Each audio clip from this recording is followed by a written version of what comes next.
But you look at the 2 wins and 2 losses, and you look at Karl-Anthony Towns, just his numbers. I understand they blew it in Game 3, should have been up 2-1. But Game 1, the game they won, straight out the gate, man had 29 points on 11-18 shooting. Then in Game 2, 15 points on 4 for 7. It's not so much the points as the fact that, bro, you took 7 shots in a playoff game. You're the leader of your team. Why are you taking 7 shots? Kobe pulled this crap years ago with his Lakers when they were losing to the Suns, and he already knew in Game 7 it was over. Man took 7 shots. It was disappointing as can be. Game 3, even worse. 8 points on 3 for 4 shooting. Bro, you shooting 75%. Why you only take 4 shots? And then the last game, which they won, man had 33 points on 8 for 17, including 14 of 17 from the free throw line. So you can tell how important Karl-Anthony Towns is to the Minnesota Timberwolves. Like, keep firing, dude. Like, why are you shooting single-digit shots in a playoff game? Your team needs you to be more than that. Yeah, and I've been a big Towns defender in his career. Like, even with the accusations of him being soft from Jimmy Butler, probably even before that, I was like, he's still really talented.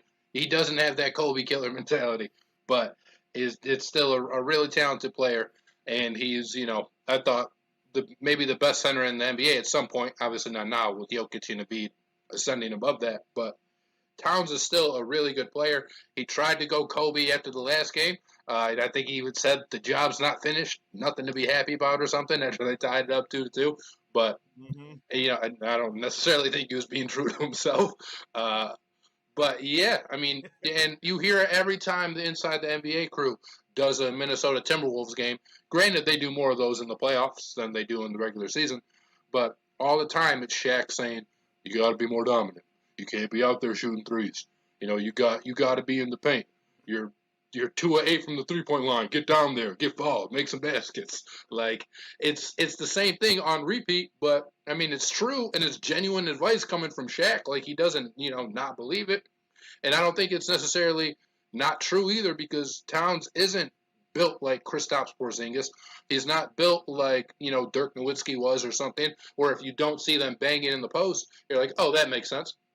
Right? A little bit more slight. Chet Holmgren, like he's a big dude. He should be down there getting his buckets when he can't hit his shots.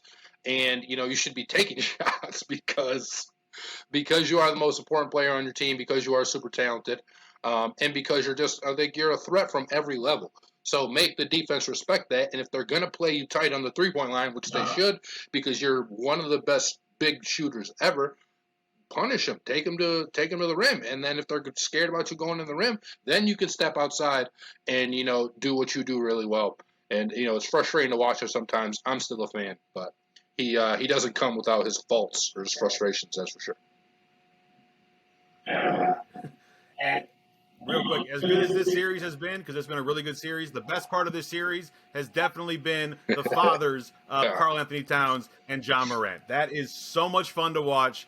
I would never get tired of that using, any players. The Stars is great. It's the Stars. That's fine. But any players' dads out there that are willing to get together from opposing sides and have some fun and trash talk for us, the fans.